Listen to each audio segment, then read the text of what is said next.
नमस्कार, अनादि टीवी देख रहे हैं आप। मैं हूं आपके साथ ऋषिका गुप्ता और चलिए सीधे रुख करेंगे खबरों की ओर। उत्तराखंड से बड़ी खबर आपको बता रहे हैं, जहां पर धामी कैबिनेट का विस्तार जल्द ही हो सकता है। सीएम कार्यालय में विधायकों की बड़ी आवाजाही जारी है। हाईकमान मंत्रियों के कामों की समीक्षा कर रहे हैं। धामी कैबिनेट में 5 मंत्री पद खाली हैं।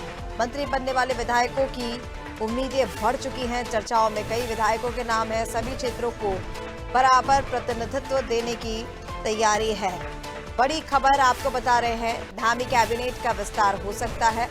5 मंत्री पद खाली हैं और 5 पर होनी है नियुक्तियां। सीएम कार्यालय में विधायकों की आवाजाही बढ़ गई है। अब देखना यह होगा कि किसको चुना जाता है। हाईकमान मंत्रियों के कामों की समीक्षा कर रहे हैं। मंत्री बनने वाले विधायकों की उम्मीदें बढ़ चुकी हैं। चर्चाओं में है कई विधायकों के नाम। सभी क्षेत्रों को बराबर प्रतिनिधित्व देने की तैयारी में है सरकार।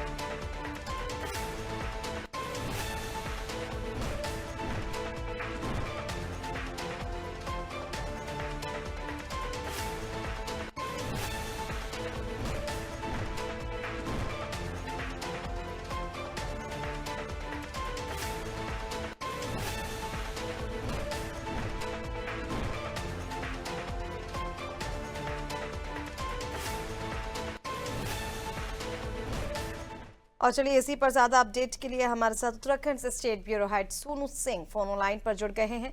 सोनू, धामी कैबिनेट का विस्तार होने जा रहा है। 5 मंत्री पद खाली हैं और ऐसे में कई नामों पर चर्चा भी लगातार हो रही है। कामों की समीक्षा की जा रही है। कब तक धामी कैबिनेट को नए मंत्री मिल जाएंगे? देखिए ऋषिका, इसकी कवायद की जा रही है और हाल ही में जो दिल्ली में और देहरादून में जो पार्टी के नेताओं की बैठकें हुई हैं, ये इस बात की दस्तक दे रही हैं कि जल्द ही जो उत्तराखंड मंत्रिमंडल का विस्तार होना है ये हो जाएगा। मुख्यमंत्री ने, प्रदेश अध्यक्ष ने ऐसे संकेत भी दिए हैं। इसके साथ साथ पार्टी हाईकमान की स्वीकृति का, पार्टी हाईकमान की हरी झंडी का इंतजार किया जा रहा है। एक और जो पार्टी के शीर्ष नेतृत्व है वो ये प्रदेश स्तरीय नेताओं से अपडेट ले रहा है कि किस तरह का संतुलन जो है उत्तराखंड में बनेगा। दूसरा, जो तमाम विधायक हैं जो मंत्री बनने का ख्वाब देख रहे हैं, जो वरिष्ठ विधायक हैं कई टर्म के, उनकी अब मुख्यमंत्री आवास में आवाजाही बढ़ने लगी है। अगर पिछले कुछ समय पर आप गौर करें तो तमाम ऐसे विधायक हैं जो शिष्टाचार भेंट के नाते जो मुख्यमंत्री हैं उनसे मुलाकात करने पहुंच रहे हैं। तो ऐसे में अंदाजा लगाया जा सकता है। जो पार्टी के जो वरिष्ठ पदाधिकारी हैं उनसे जब हमने बातचीत की, उनका ये कहना है कि एक संतुलित मंत्रिमंडल विस्तार होगा क्योंकि कई मंत्री बनाए जाने हैं। ऐसे में उत्तराखंड के जो 2 मंडल हैं, जैसे कुमाऊं मंडल है, गढ़वाल मंडल है, तो मंडलों के लिहाज से भी, जनपदों के प्रतिनिधित्व के लिहाज से भी और क्षेत्रीय और जातीय संतुलन के लिहाज से भी, और खास तौर पर जो मुख्य फोकस पार्टी का है वो आगामी जो विधानसभा के चुनाव होंगे उसमें कैसे बीजेपी जीत का परचम लहराएगी, ये तमाम संतुलन होंगे। और ये भी चर्चाएं हो रही हैं ऋषिका की जो नए चेहरे हैं, यानी जो युवा विधायक हैं, उन पर भी पार्टी दांव लगा सकती है, मंत्री बनाने का विश्वास कर सकती है।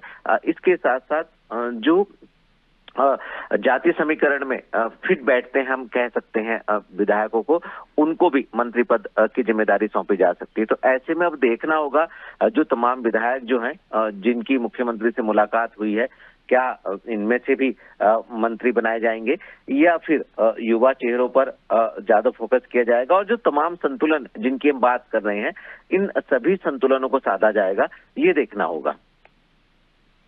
बिल्कुल सोनू, और देखिए जिस तरह से आपने बताया तमाम चीजों को लेकर, हम कल तक ये भी बातचीत कर रहे थे कि क्या समीकरण होंगे जिनके आधार पर ये जो पद खाली हैं ये भरे जाएंगे। ऐसे में अगर मैं क्षेत्रों की बात करूं, कि आपने पहले भी कहा था कि क्षेत्रों पर फोकस रहेगा, ऐसे में कौन से क्षेत्र से विधायक चुने जाएंगे, क्योंकि ये काफी ज्यादा महत्व रखता है उस क्षेत्र की जनता के लिए भी कि उनके विधायकों को मंत्री पद दिया जाएगा। देखिए, अगर आप गढ़वाल की बात करेंगे तो हम गढ़वाल मंडल की बात कर रहे हैं, तो इसमें हरिद्वार जनपद है, देहरादून का एक जो राजपुर विधानसभा क्षेत्र है, यहाँ के जो विधायक हैं खजानदास, ये और इसके अलावा कई और भी ऐसे जनपद हैं जिन जनपदों के प्रतिनिधित्व की दरकार भी है और चर्चाएं भी हो रही हैं। अगर आप कुमाऊं की बात करेंगे तो कुमाऊं में भी इसी तरह से पिथौरागढ़ है और कई जनपद ऐसे हैं जहां से प्रतिनिधित्व की बात की जा रही है। जनपद के लिहाज से चूंकि जो संवैधानिक व्यवस्था है उसके तहत 12 मंत्री मुख्यमंत्री सहित उत्तराखंड की तमाम 70 विधानसभा सीटों के लिहाज से बनाए जा सकते हैं और ऐसे में अभी जो 5 पद हैं वो खाली हैं। 7 मंत्री इस वक्त अपनी जिम्मेदारियों का निर्वहन कर रहे हैं। तो इन पांचों के पांचों का एक संतुलन ये बनाया जाएगा मंडल के लिहाज से और जनपद के लिहाज से।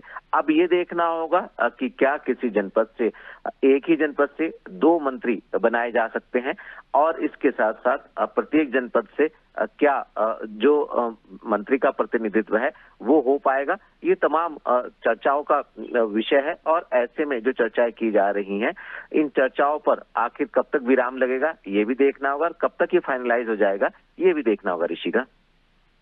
बिल्कुल सोनू, तब हम